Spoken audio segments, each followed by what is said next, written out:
In this video, I'll be sharing how I coloured my first page in Dark Fairytales by Kerby Rosanes. Hi, I'm Liv, and this is Colouring with Liv.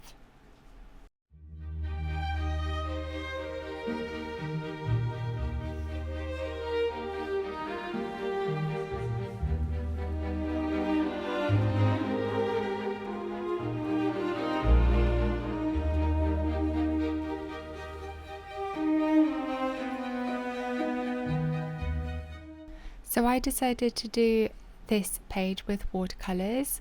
So these are the three watercolours that I own. I have the Koi watercolours, which was my first set, the Phoenix watercolours, which are my second set and my largest set, and third and lastly I have the Senelia 12 set, which was the last ones that I bought here in France, and that's the La Petite Aquarelle range, so the small watercolors, so it's like a travel size.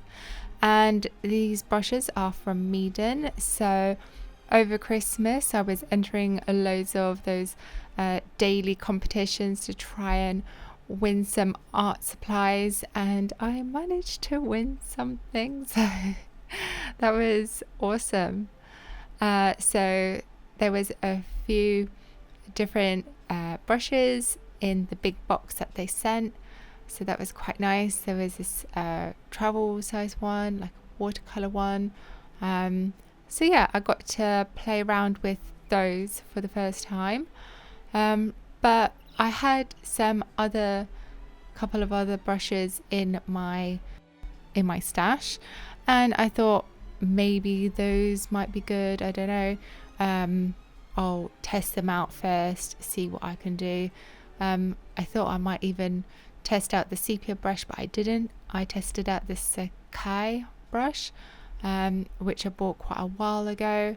So I was just trying to see how that would do, because normally I reach for my mop brush, but maybe those two hold too much water, and I don't want too much water to get on the colouring book. So when I was using the Meeden brushes, it seemed to do, I don't know, it seemed to work quite well for me.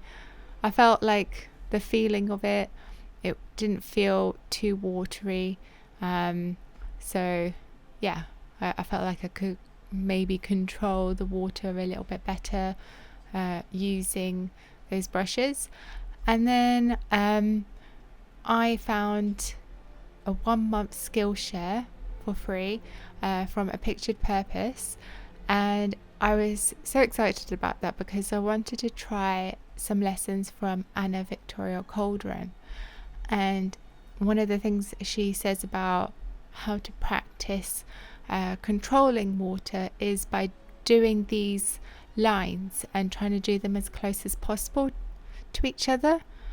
So whilst I was mixing the kind of green that I wanted to get for my background, because I had this image of Sleeping Beauty where in the actual Disney there's like a green cast when she goes to sleep, and this green is like cast over the whole town or city that she lives in.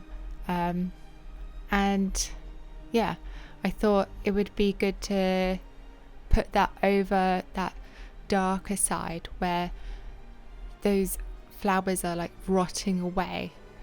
And I thought I could maybe start from one side and kind of make it blend out, but I thought, hey, I'm just gonna go straight in the middle, especially that the book itself, it almost feels like there's too many pages in this book compared to Fragile World.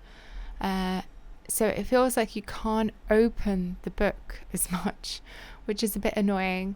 I thought it would be quite similar to Fragile World, where you could open the book quite nicely, but this one, it feels like, even though I was like doing that pressing motion when I bought it throughout every page, and I did it twice, and yeah, even still it feels really quite compact.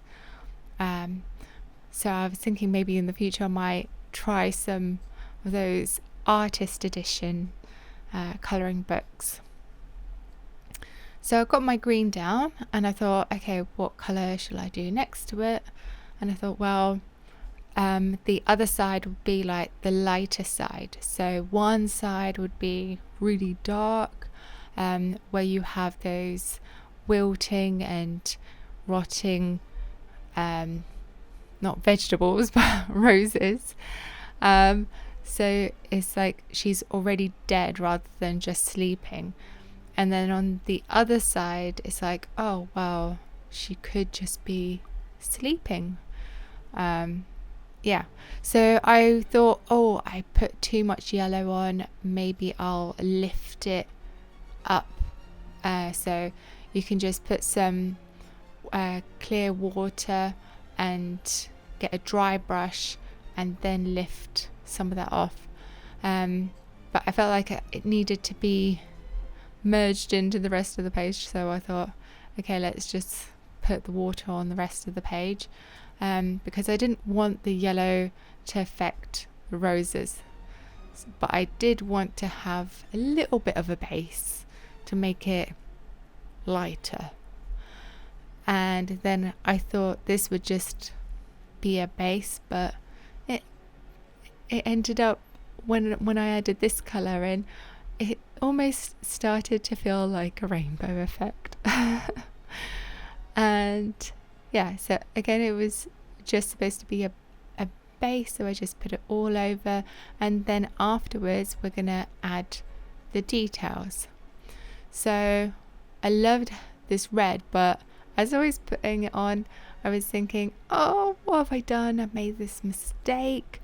I put the red too high up. I thought maybe as I'm using the paintbrush, most of the pigment will be at the beginning, and then there'll be less pigment as I kind of go up higher. But I guess the paintbrush is good enough to actually hold the pigment.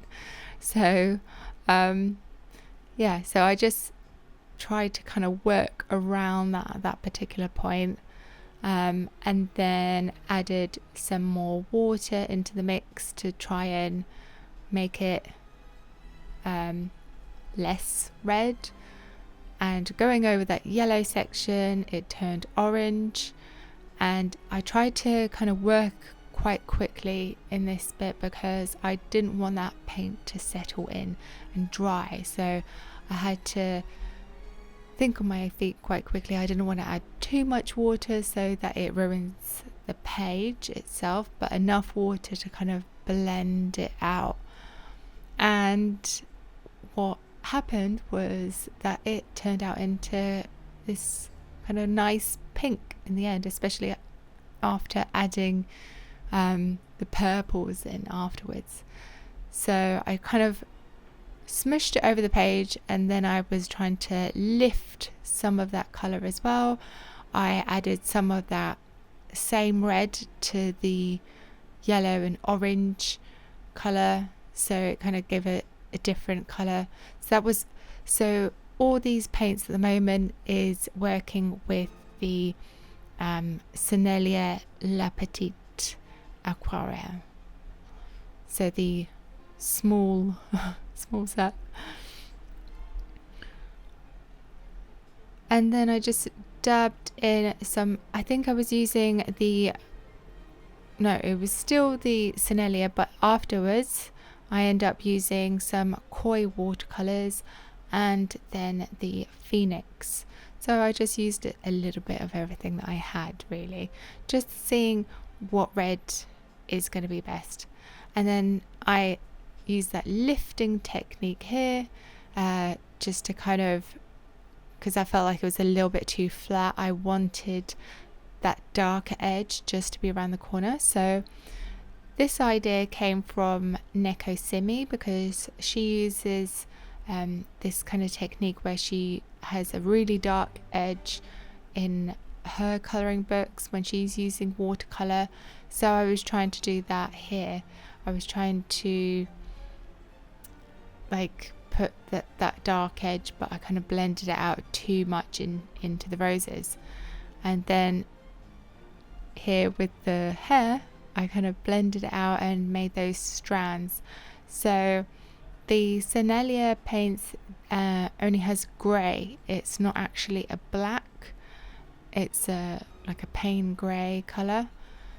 So I thought that's quite nice. So it's very loose at the moment, just getting that colour down, and then afterwards we're going to get into the details.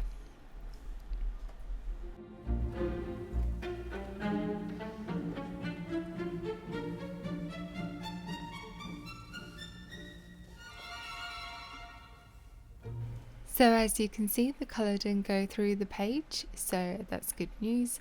There was a tiny bit that kind of on the edge that went kind of transferred a little bit onto the other side, but nothing too major. So then I changed brushes at this particular point, and I got that smaller one. So I think this one is a synthetic number 1 round, whereas the other one was a watercolor brush that was also in a number 1. So I felt like it was a little bit more dry, so I had to keep reapplying it to the paint. I had to keep touching my palette every so often, just to get that color onto the page. But I felt like I had more control with this brush, but you could do it with the other brush and just kind of use that finer point. But I felt like this just felt easier for me, so that's what I did here. And I'm just trying to follow a little bit of the illustration and just the general flow of the hair, and just trying to add some strokes in to kind of get some darker bits in, so you have already that natural light for the base, and now we're just adding in all the darker bits, the strands, to kind of make the hair pop a little bit more. So I've got that darker pigment on, and then after we've laid down all that kind of darker bits, then we can kind of go in with a mid watercolor to kind of bring out some more of the shadows with a little bit more water. And yeah, I really had fun just kind of playing around with the hair. I feel like Kerby's books, they sometimes look a little bit intimidating, but I find that they're really nice and easy to work in, because the whole illustration is already sort of laid down for you. You don't really have to think too much about adding a background in like you would do with Joanna Basford's books, because everything is already there and you're just sort of trying to fill out those shadows and everything like that. So yeah, I think Kerby does a lot of the work for us here, and we're just sort of trying to make it more pretty, I guess, prettifying it.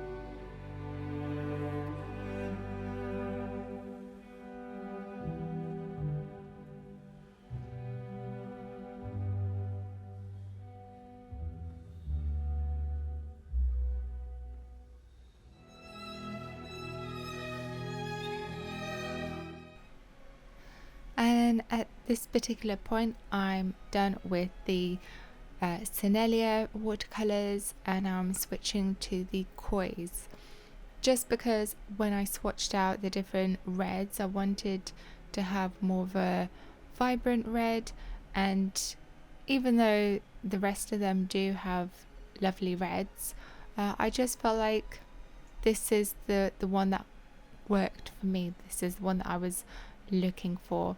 So yeah, it seemed to work well. And I made a little bit of a mistake at first when I was doing this, because I put the color on the edge when actually I should have put the color more sort of underneath those petals, so it's like closer into the bud of the petal. So then I try to correct myself, and I try to lift a little bit of that paint off the edges to try and fix that little mistake there that I did.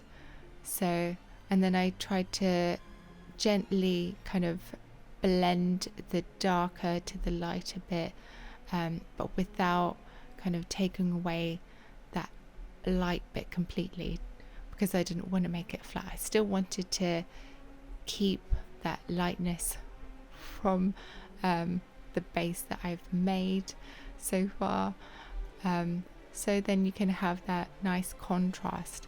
So now that I've learned from my mistake, I start from the bottom of the rose, closer in towards the bud, and kind of just trying to figure out where my shadows are on those petals, and leaving those light parts blank, and then afterwards just sort of gently blending the bit between the darker bits of red and that left out lighter bit.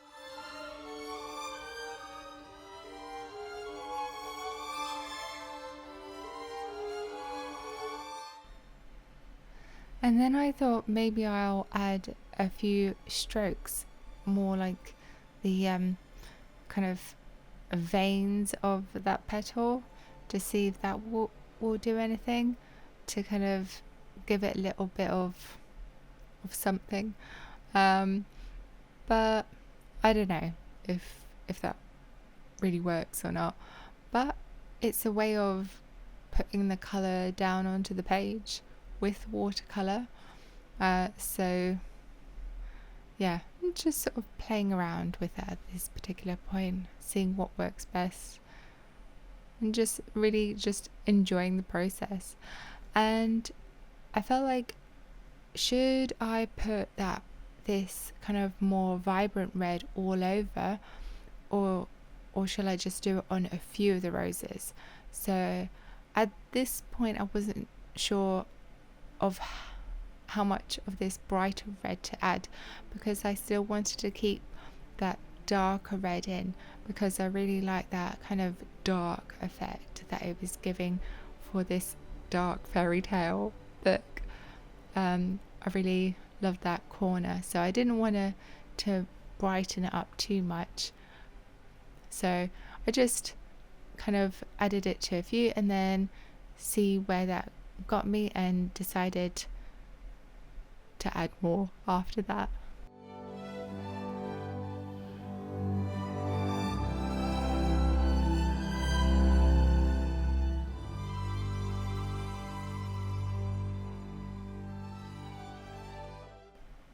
So I think my roses are looking pretty good so far. So now a good trick as well is to turn the page upside down, not just because it's more comfortable for my hand, but it's also a good way of actually taking a different perspective on what you're doing. Another way of doing that is by taking a photo of your work, and it just kind of gives you a slightly different perspective, and you can kind of see it where you need to make certain changes. So at this point I felt like when I turned the book around, I felt like, oh okay, maybe I need to add some more of that darker edge to it. So I grabbed some more of that kind of grey colour and try to go around the outlines and those kind of darker shadows to kind of make it really pop at this point.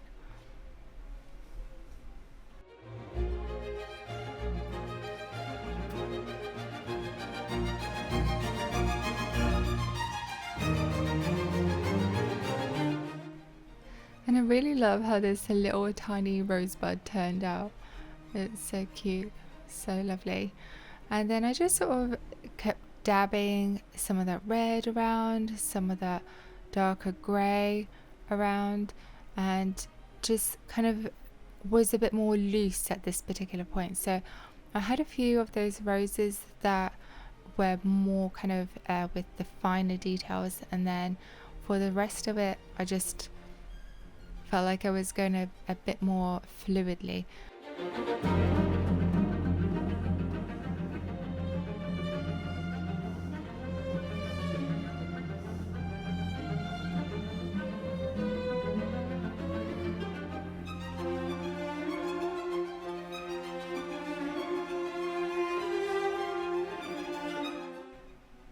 And then moving on to the right side, I use that kind of similar green again for the hair strands. So I really loved how the left side turned out. It turned out a lot better than I thought it would do. Just how those colours kind of came together from something that felt like a mistake in the beginning. Just, yeah. It wasn't exactly how I planned. I felt like I was just going to use this green shadow with her yellow hair, you know, her blonde hair, and I wasn't really planning on it turning out like this, but I think the paint just kind of took over. So I felt like because I used those purples on the left side to kind of create those shadows, I felt like it makes more sense to use some of those greens on the right side instead of just doing like a yellow hair, or should I say blonde hair?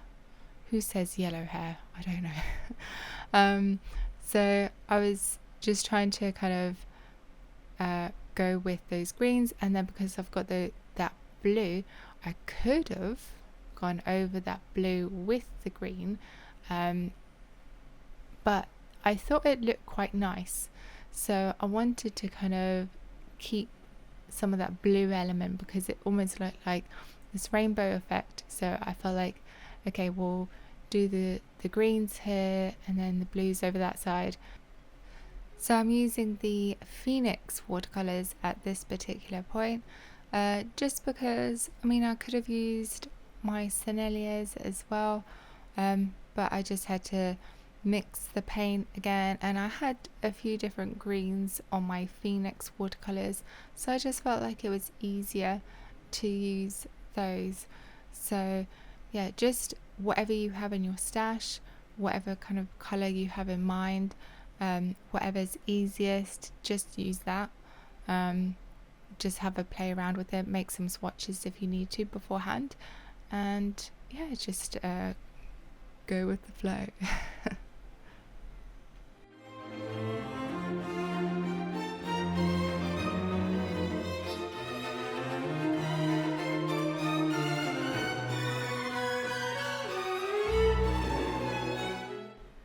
So when I was doing this bit, I could have done these shadows with like a darker grey and just put the green on those petals similar to the roses that I did, but I don't know, I just went in straight away with that green for the shadows. So I just felt like I wanted it to be dark, but I also wanted to kind of bring out that green a little bit more and kind of see where it took me from there by adding the green in those shadows first.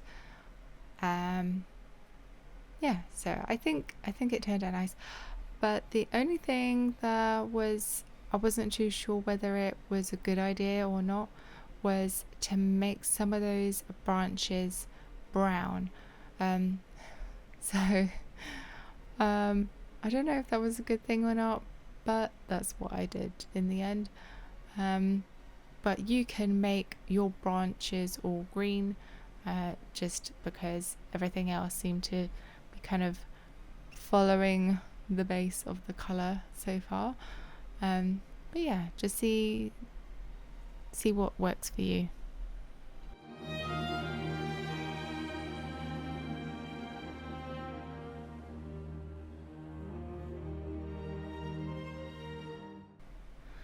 And I love this blue here that I'm adding for the strands of the hair. Blue is like my favourite colour, a sort of turquoisey blue, or this kind of blue.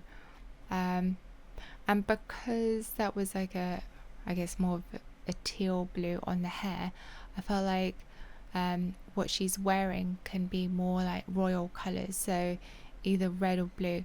And because the roses are that kind of royal red already, it would make sense for her cloak to be a blue. But you know, you can do it whatever colour you like.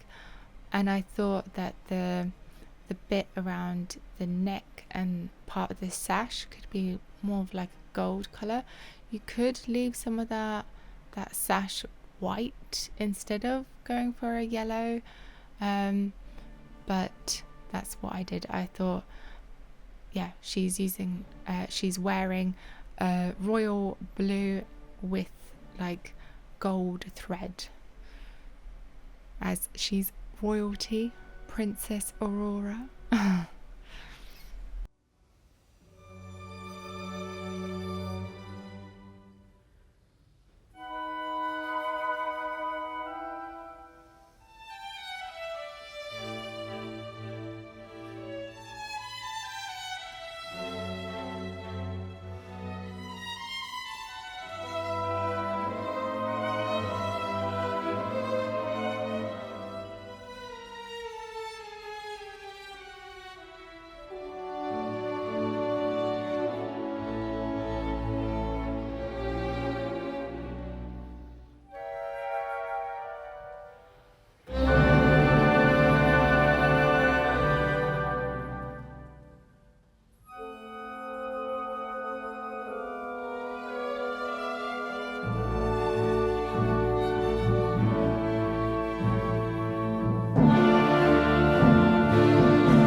So when I was doing the lips, I made sure not to put that red all over her lips, because we need to keep some of that part light. And Kerby kind of suggests it as well with his illustration, where the darker bit should go. So you kind of, by leaving some of the lip a little bit lighter, you're kind of making it seem more like the shape is there of the lips is more curved and more pouting like, so the light is catching on the lips, so it looks a lot more pretty and beautiful. So I'm grabbing some of that red that I used for the roses, but because it's on that yellow base, the red does look a little bit more orangish at this particular point, but that's okay.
So this bit here was quite fun, just adding some of those details. So I kind of went with a brown colour just to kind of fill out those shadows of the crown. So yeah, I really had fun. It's good practice to try and use those finer details. So I think like the immediate thing is you put your watercolor on and then you go straight to your pencils. But I feel like if I try and do as much as I can with my watercolors, then sometimes I don't even need my pencils. And towards the end, as I was working with my pencils, I almost felt like, are they actually doing anything more at this particular point? Are they adding any more detail? Because it feels like there's almost so much watercolor on there already that it doesn't feel like it's making much of a difference. And I feel like with watercolor, it adds the colors so quickly, so you can really go through your pages a lot faster. So yeah, really had fun playing with that.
So when I was adding a little bit of the eyeshadow to my Princess Aurora, I kind of had this puddle, and I was thinking, should I lift that paint off or should I leave it sit there?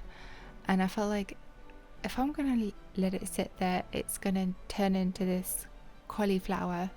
But then I kind of liked how that kind of paint just sat in the corner of her eye, because that's what I wanted. And sometimes when you do try and adjust things with watercolor and you lift it off and you try and put more paint on, and then it doesn't go where you want it to go. So just because of that reason, because I felt like it wasn't going to do what I wanted if I changed it, then maybe I should just leave it as it is and just hope for the best. So I don't know if that's a recommended thing to do, but you know, I thought if it's really bad, then I could just maybe try and cover it up with coloured pencils. But because of that cauliflower lines, you do see that underneath.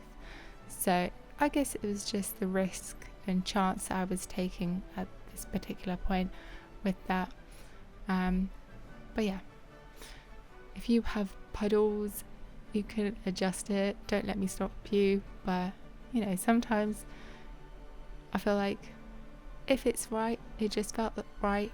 So, and maybe it will give more of a watercolor effect at the end of it.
So now I'm laying some of that yellow paint over the top, just creating another base before adding any more detail.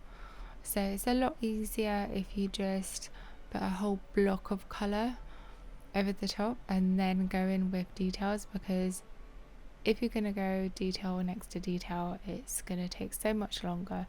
So working in these kind of layers where you just try and do as much of the block colours as possible and then do the finer details on top, it's so much easier.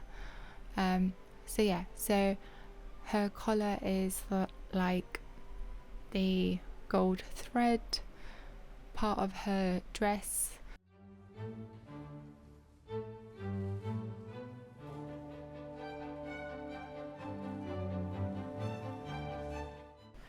And as I felt like that yellow was a little bit too bright on the right hand side, I felt like I needed to add some more of that green in, that green shadow, to make it a little bit more darker, because I felt like that yellow gold at this particular point is kind of bringing too much attention to that corner, to that side. So I felt like I needed to kind of add some more of that green shadow over the top so your attention is not focused on that corner.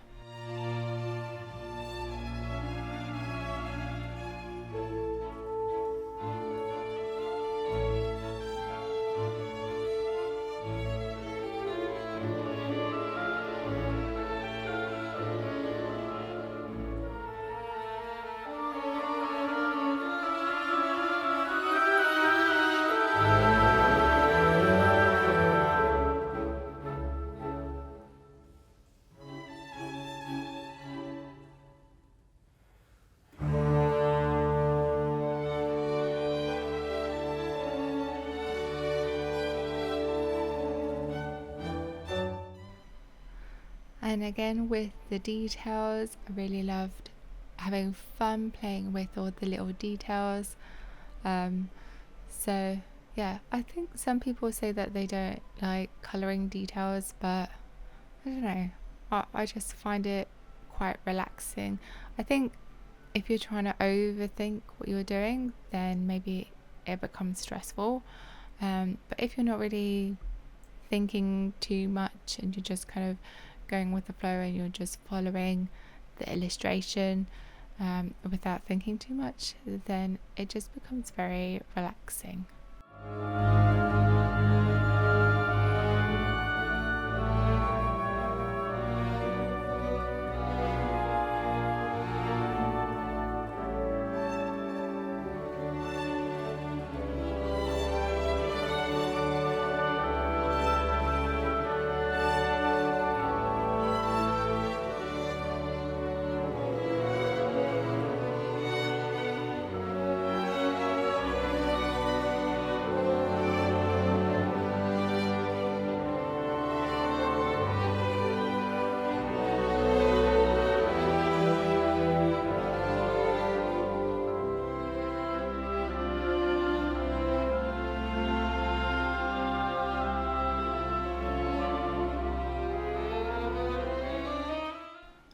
So now for the final part, I'm using my Polychromos colouring pencils to sort out her face, because at the moment Aurora looks a little bit dead.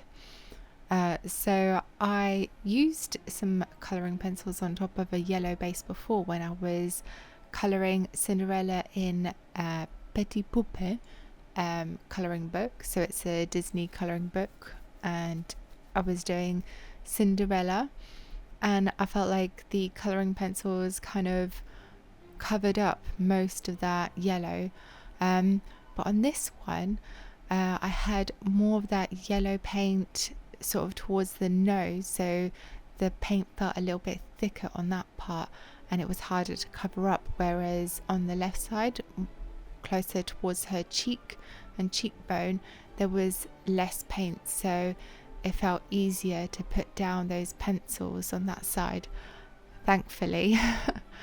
And this was also the first time that I've actually attempted to do a portrait with coloured pencils. I've attempted doing some drawing of faces, but I haven't really done any colouring pencil shading, so this was new to me. And yeah, I ended up messing up the bit under the nose, which you'll see at the end, but I also used my colouring pencils to finish off any details like the gems on the crown.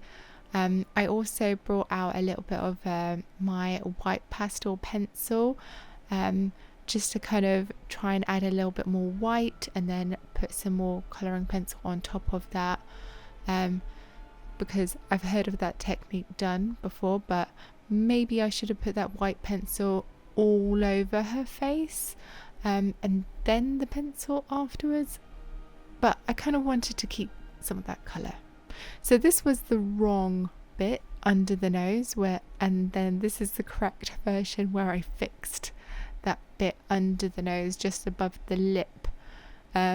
So I think when I was looking at Pinterest photos, and the photo was like overexposed, so it didn't really show that part, but when I was colouring this, I was actually watching the movie Twilight, and that's when I noticed that bit, and then just seeing it in person as well, or my husband or myself in the mirror. I guess things like this bring out, make you more aware of what things should actually be coloured, how it should be coloured. Anyway guys, thanks so much for watching, take care, and I'll see you soon. Bye.